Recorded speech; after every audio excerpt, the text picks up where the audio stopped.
The Azerbaijan Sanctions Review Act has recently been introduced in the U.S. House of Representatives, reflecting concerns over the treatment of Armenians in Nagorno-Karabakh and the influential Armenian lobby. The bill would, if enacted, sanction 40 Azeri officials.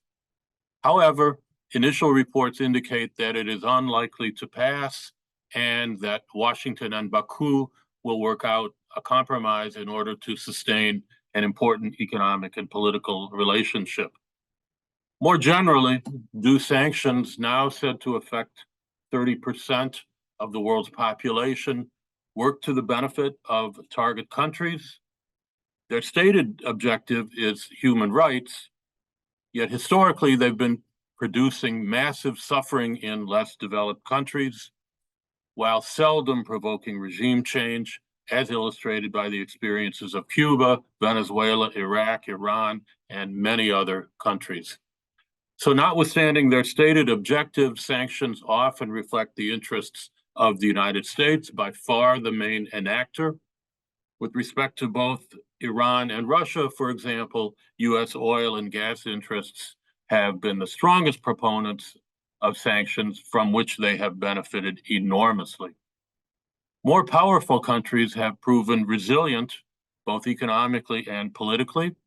Sanctions on China's technology are unlikely in the long run to contain China's rise, much less influence China's foreign policy.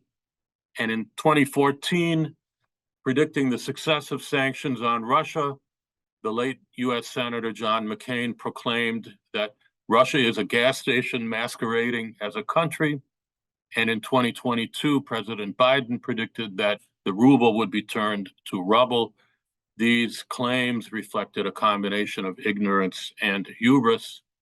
While sanctions have certainly caused problems, overall Russia has arguably benefited from them, expanding its trading ties, developing import substitution policies, now expected to surpass Germany as the world's fourth largest economy by purchasing power parity standards. So the sanctions certainly have not made Russia more compliant to the United States. Finally, the Europeans, and especially Germany, have suffered significant costs as a result of the sanctions, most notably in soaring energy costs, massive growth slowdowns, and deepening dependency on U.S. energy exports and the United States.